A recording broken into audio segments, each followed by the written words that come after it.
Malop Chinilkin, buen atardecer. El día de hoy vamos a aprendernos el alfabeto maya parte 3, las letras que no están en el alfabeto maya. Y aquí están, la letra C, D, F, G, H, L, la Ñ, R, la V y la Z. Pero que sí se pueden utilizar en nombres de personas.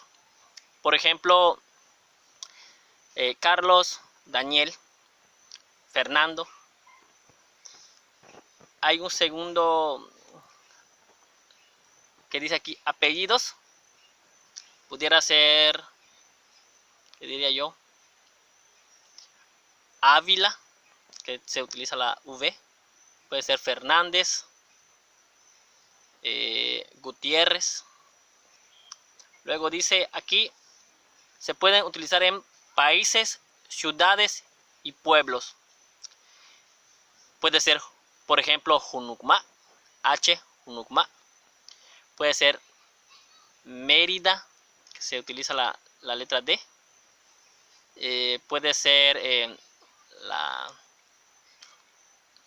V de Vallarta. También puede ser para pueblos. Y por último, se pueden utilizar en cosas modernas y de origen.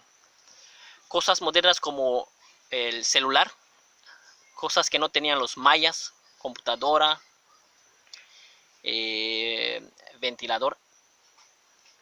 Sí hay maneras de decirlos en maya, diciendo las características, pero se pueden utilizar estas letras para decir los nombres porque son cosas modernas que los mayas no tenían.